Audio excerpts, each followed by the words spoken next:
بسم الله الرحمن الرحيم. السلام عليكم ورحمة الله وبركاته. فالله لسه ما تشترك في القناة ونصلي على النبي عشان كلنا ناخد ثواب. بسم الله الرحمن الرحيم.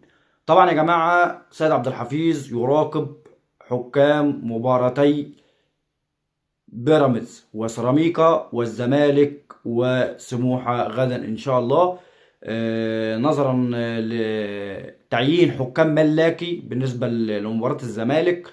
يعني حكام، يعني طاقم تحكيم يا جماعة عليه الكثير من علامات الاستفهام، الكثير من علامات الاستفهام على طاقم التحكيم اللي جاي لمباراة بيراميدز واللي جاي لمباراة الزمالك بالأخص وبالتحديد.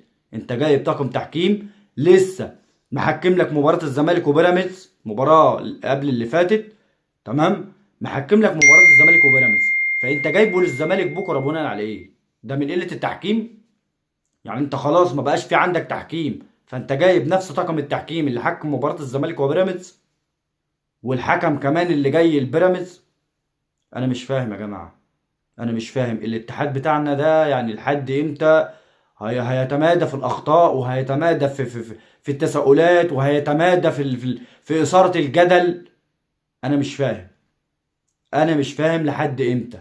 اتمنى اتمنى الكابتن او عفوا المهندس او جناب الوزير او سيادة الوزير جوهر نبيل وزير الشباب والرياضة يكون لي واقفة مع هذا الاتحاد.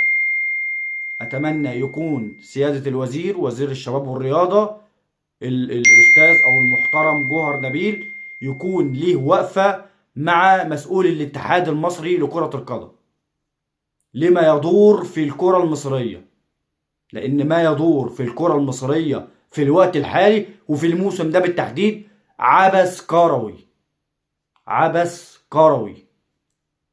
فانا مش فاهم ايه اللي بيحصل، انا مش فاهم.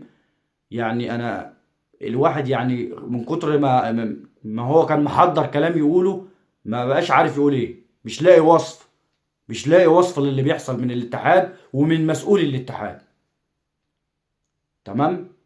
فان شاء الله باذن الله، يعني اتمنى يكون في تحرك، اتمنى يكون في وقفه لمسؤول الاتحاد ورئيس لجنه الحكام. رئيس لجنه الحكام ده انا مش عارف هم جايبينه منين اصلا، انا مش عارف هم جايبينه منين، وده جاي بناء على ايه اصلا. قمه الفشل، قمه الفشل رئيس لجنه الحكام ده. تمام.